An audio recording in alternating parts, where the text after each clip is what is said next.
Subscribe कीजिए हमारे channel को और बेल आइकॉन को दबाइए हमारी लेटेस्ट वीडियो सबसे पहले देखने के लिए।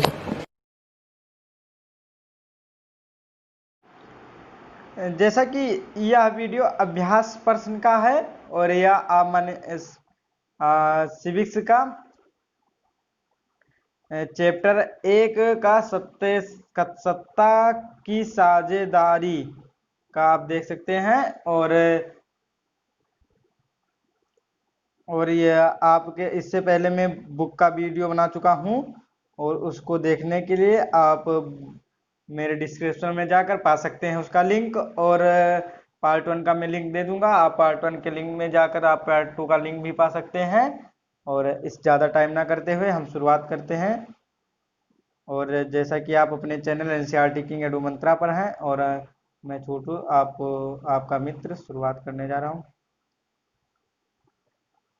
और प्रश्न अभ्यास जैसा कि देखिए, संक्षेप में लिखे निम्नलिखित प्रश्नों के उत्तर दीजिए। जैसे आप देखेंगे प्रश्न पहला आप देखिए, आधुनिक लोकतंत्र व्यवस्थाओं में सत्ता की साझेदारी के अलग अलग तरीके क्या हैं? इनमें से प्रत्येक का एक उदाहरण भी दें। जैसे देखेंगे अलग अलग तरीके क्या क्या हैं और उदाहरण भी आप देखेंगे। पहला आप देखिएगा, शासन के विभिन्न अंगों के बीच बंटवारा। शासन के विभिन्न अंगों जैसे विधायिका, कार्यपालिका और न्यायपालिका के बीच सत्ता का बंटवारा रहता है। इसमें सरकार के विभिन्न अंग एक ही स्तर पर रहकर अपनी शक्तियों का उपयोग करते हैं। इसमें कोई भी एक अंग सत्ता का असीमित प्रयोग नहीं करता, हर अंग दूसरे पर अंकुश रखता है। इससे विभिन्न संस्थाओं के बीच संतुलन बना रहता है। इसके सबसे अच्छे उदाहरण अमेरिका व भारत है। याद रखिएगा, उदाहरण आप भी याद रखिएगा, सत्ता के विभिन्न अंगों के बीच बंटवारा का भी उदाहरण। और यहाँ विधायिका कानून बनाती है, याद रखिएगा। कार्यपालिका कानून लागू करती है तथा न्यायपालिका न्याय करती है। भारत में कार्यपालिका संसद के प्रति उत्तरदायी है, याद रखिएगा। और न्यायपालिका की नियुक्ति कार्यपालिका करती है। और न्यायपालिका कार्यपालिका और विधायिका के कानूनों की जांच करने तथा उन पर नियंत्रण रखती है। न्यायपालिका याद रखिएगा, कार्यपालिका विधायिका के कानूनों पर जांच करना और नियंत्रण रखना का काम करती है।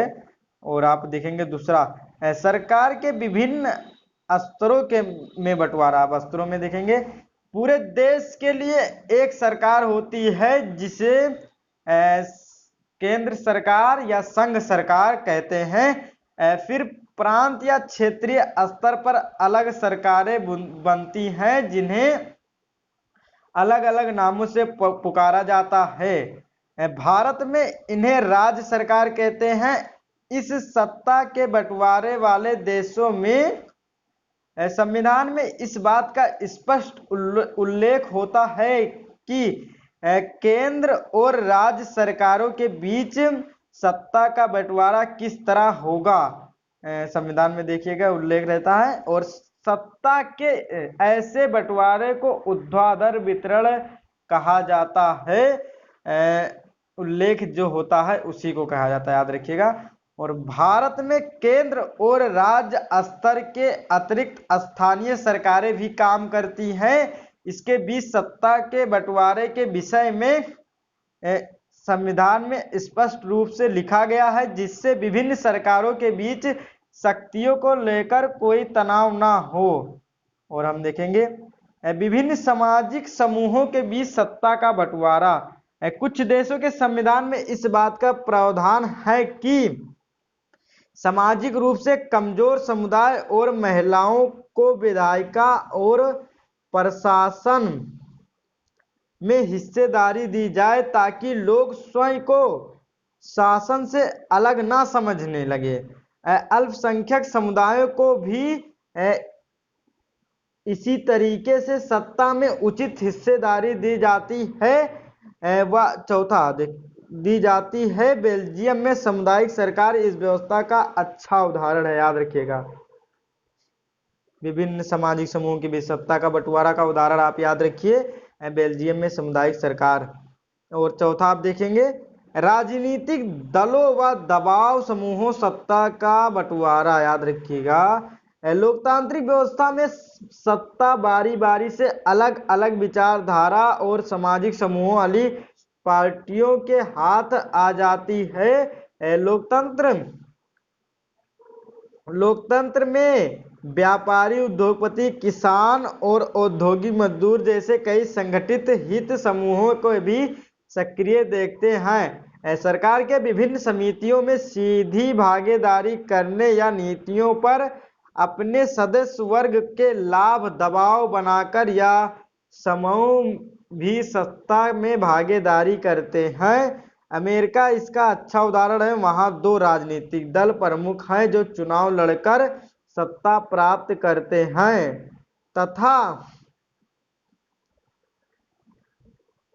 तथा दबाव समूह के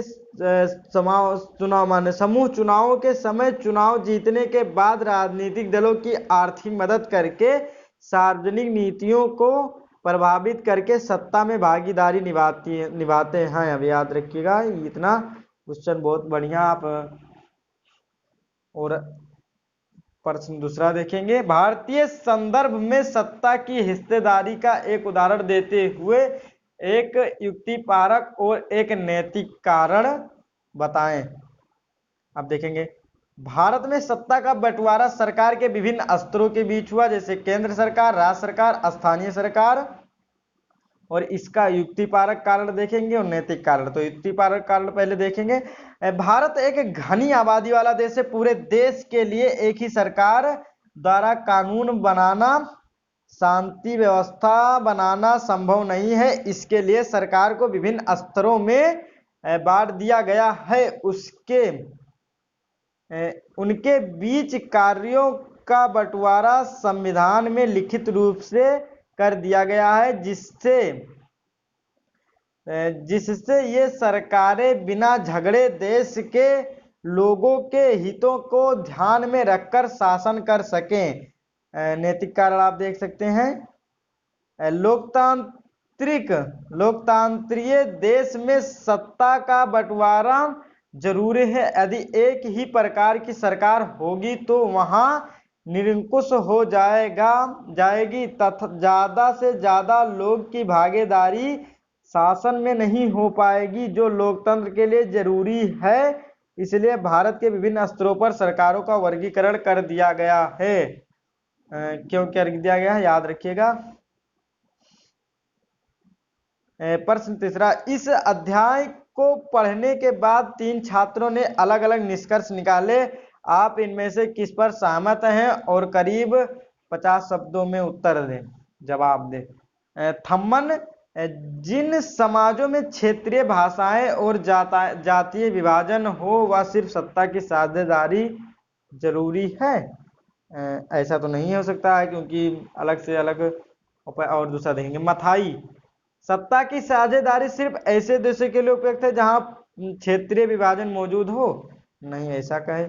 और देखेंगे तीसरा, हर समाज में सत्ता के साझेदारी जरूरत है, भले वह छोटा हो या सामाजिक विभाजन ना हो। हाँ ये तो जरूरी है भाई।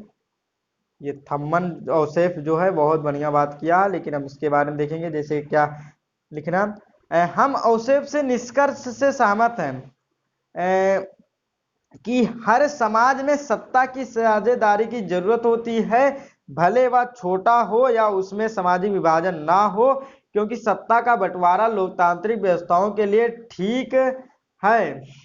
सत्ता की साझेदारी वास्तव में लोकतंत्र की आत्मा है। याद रखिएगा, सत्ता की साझेदारी वास्तव में लोकतंत्र की आत्मा है। और लोकतंत्र की आत्मा को आप क्या कह सकते हैं, सत्ता की साझेदारी। लोकतंत्र का मतलब ही होता है कि लोग इस शासन व्यवस्था के अंतर्गत उनके बीच सत्ता को बांटा जाए ये लोग इसी ढर्रे में रहें। वैध सरकार वही है जिसमें अपनी भागीदारी के माध्यम समूह शासन व्यवस्था से जुड़ते हैं। याद रखिए, समूह शासन माने लोकतंत्र में शासन में जैसे सब समूह में शासन किया जाए, एक से अधिक लोगों का कह सकते हैं। और आप देखेंगे प्रश्न चौथा आपको बताएगा, बेल्जियम में ब्रुसेल्स के निकट स्थित शहर मर्चटैम के मेयर ने अपने यहाँ के स्कूलों में फ्रेंच बोलने पर लगी रोक को सही बताया। उसने कहा कि इससे डच भाषा बोलने वाले लोगों को इस फ्लेमिश शहर के लोगों से जुड़ने में मदद मिलेगी। क्या आपको लगता है यह फैसला बेल्जियम की सत्ता की साझेदारी की व्यवस्था का मूल भावना से मेल खाता है? आपका जवाब करीब 50 शब्द माने 50 शब्दों में लिखे देखेंगे। अब हम उसका जवाब देख सकते हैं। स्कूलों में फ्रेंच बोलने पर लगी रोक को सही बताना बेल्जियम सत्ता के साझेदारी की व्यवस्था का मूल भावना के खिलाफ है, क्योंकि बेल्जियम में जो व्यवस्था अपनाई गई है उसमें सभी भाषाओं के लोगों को समान अधिकार दिए गए हैं, इसलिए स्कूलों में फ्रेंच बोलने पर लगा रोक सही नहीं है, क्योंकि ऐसा करने से फ्रेंच भाषी लोगों की भावनाओं का हनन होता है। याद रखिए। और अब हम क्वेश्चन नंबर 5वां देखेंगे। नीचे दिए गए उदाहरण लिखना चाहिए, यहाँ गलत है, को गौर से पढ़ें और इसमें सत्ता के साझेदारी की युक्ति पारक कारण बताएं। उसमें से किसी का एक चुनाव करें।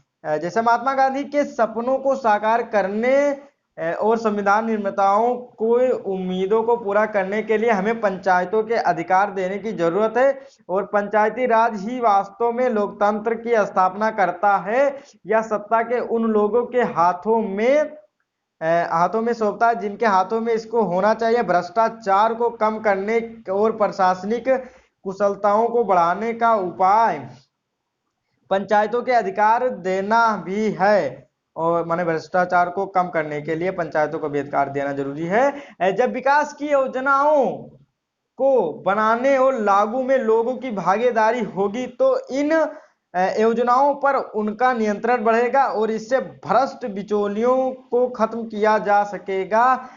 इस प्रकार पंचायती राज लोकतंत्र की नींव को मजबूत करेगा। और अब हम देखेंगे तो उत्तर इसका क्या कहना चाह रहा है।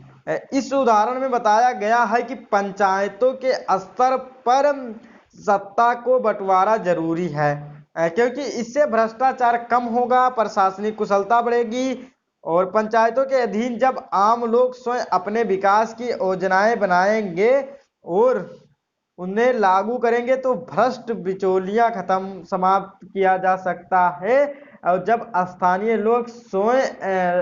लोग स्वयं योजनाएं बनाएंगे तो उनकी समस्याओं का समाधान शीघ्र होगा, क्योंकि स्थान विशेष की समस्या वहां के लोग भली भांति समझते हैं। इसी प्रकार विकास करने के लिए जरूरी है कि पंचायतों को अधिकार सौंपे जाएं जिससे लोकतंत्र की नींव मजबूत हो। प्रश्न संख्या 6 देखेंगे भैया हम। सत्ता के बंटवारे के पक्ष और विपक्ष कई तरह के तर्क दिए जाते हैं। इसमें जो तर्क बंटवारे के पक्ष में है उनकी पहचान करें। नीचे दिए गए कोड पर अपना उत्तर चुनाव करें। पहला का आप देखेंगे, विभिन्न समुदायों के बीच टकराव कम करती है। यो तो सही है भाई। पक्षपात का अंदेशा कम करती है। यो भी सही है। निर्णय लेने की प्रक्रिया को अटका देती है। यो गलत है। विविधताओं को अपने में समेट लेती है। हाँ, यो तो सही है। अस्थिरता को आपसी फूट बनाती है। गलत है ये। सत्ता में लोगों की भागीदारी बढ़ती है। ये सही है ये। देश की एकता को कमजोर करती है। गलत है। और आप देखिएगा का सही है, खा सही है, घा सही है, चा सही है। देखेंगे आप का खा ज़्यादा तो सही नहीं लिख रहा, लेकिन घा और चा देखेंगे कहाँ लिखा है। देखेंगे का खा घा चा, माने इसका सा सही है, याद रखिएगा आप। हाँ, उत्तर में आप देख सकते हैं चाहे। और हम फिर देखेंगे प्रश्न संख्या 6। बेल्जियम और श्रीलंका की सत्ता में साझेदारी की व्यवस्था के बारे में निम्नलिखित बयानों पर चर्चा कीजिए। का देखेंगे, बेल्जियम में डच भाषी बहुसंख्यकों ने फ्रेंच भाषी अल्पसंख्यकों पर अपना प्रभुत्व जमाने का प्रयास किया। ये गलत है भाई, ऐसा तो नहीं था। ये श्रीलंका में सिर्फ था, सिंगलियों ने मिलकर मार अल्पसंख्यकों का बता दिया, फायदा उठाया था। और अब देखेंगे ये गलत है, का आपका गलत है, या रुक जाइए आप, वो सही है, का गलत है। और खा देखेंगे, सरकार की नीतियों ने सिंहली भाषाई बहुसंख्यकों का प्रभुत्व बनाने रखने का प्रयास किया। हाँ, सरकार की नीतियों ने सही किया था, यही किया था, ये तो सही है भाई, खा सही है। और अपनी संस्कृति और भाषा को बचाने तथा शिक्षा तथा रोजगार समानता के अवसर के लिए श्रीलंका तमिलों ने सत्ता के संघीय ढांचे को बांटने की मांग की। यो भी सही है। बेल्जियम ने एकात्मक सरकार की जगह संघीय शासन व्यवस्था लाकर मुल्क को भाषा के आधार पर टूटने से बचा लिया गया। यो भी वाक्य सही है आपका। इसमें देख सकते हैं खा सही है, गा सही है और घा सही है। तो इसका आप देख सकते हैं कि सा पहले देखेंगे तो खा और घा, माने ऊपर दिए गए बयानों में कौन से सही है। जैसे देखेंगे खा और घा, का खा घा, इसमें का गलत था, और इसमें भी का गलत था, और इसमें गा घा लिखा है, तो इसमें खा दिया गया ना, ये तो ये भी गलत है। और इसमें माँ देखेंगे तो खा सही है, घास गा सही है, घा सही है, तो इसका माँ होगा, याद रखिएगा। और हम 8वां देख सकते हैं, सत्ता के बंटवारे के रूप में और सूची और संघीय शासन के रूप में मेल करा नीचे दिए गए कोड का उपयोग से सही जवाब दें। और हम देखेंगे पहला दिया गया है, सरकार के विभिन्न अंगों के बीच सत्ता का बंटवारा। आप किताब में देखे थे, इसका होता है अधिकारों का वितरण। विभिन्न स्तर की सरकारों के बीच अधिकारों का बंटवारा, याद रखिएगा, अधिकारों का बंटवारा संघीय सरकार कहलाता है।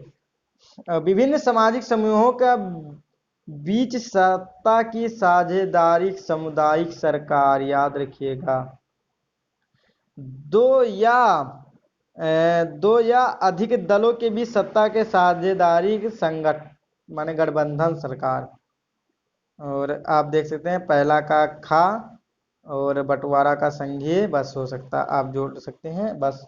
और ये कोड आप देख लीजिए, जैसे कि पहला का आप देखिएगा खा कहाँ है, पहला का खा है, इसमें है, नीचे वाले में भी दिया गया है।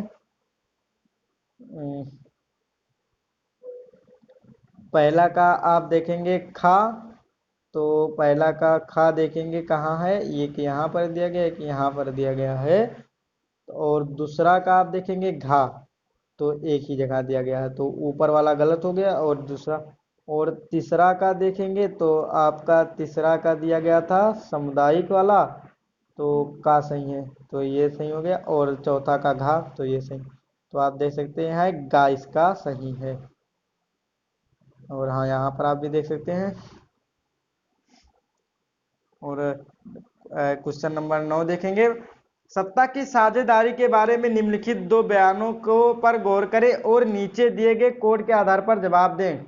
देखेंगे, सत्ता की साझेदारी लोकतंत्र के लिए लाभकर है। हाँ, ये तो सही है, क्योंकि सत्ता की साझेदारी लोकतंत्र की आत्मा है, तो क्यों नहीं जरूरी है। इससे सामाजिक समूहों को टकराव का आदेशा घटता है, ये भी सही है।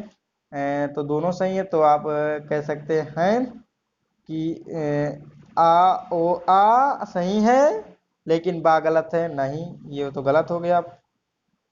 आ और बा दोनों सही है तो इसका खा भी सही हो जाएगा, और आ और बा दोनों गलत है, यू गलत हो जाएगा। और इसका उत्तर भी आप देख सकते हैं चाहे तो। बस। और यहीं पर आपका पार्ट, हाँ, जहाँ तक पार्ट खत्म हो चुका है। और आपको धन्यवाद कहता हूँ, और आप शेयर करें, लाइक करें, कमेंट करें, और शेयर करना ना भूलें, ताकि आपके दोस्तों को भी पता चले। और आप बुक का भी, रीडिंग का बुक आप बुक रीडिंग का आप देख सकते हैं, मेरे डिस्क्रिप्शन में लिंक दे दिया हूँगा उसका। और ज़्यादा टाइम ना करते हुए बस यहीं पर पार्ट को ख़त्म करते हैं।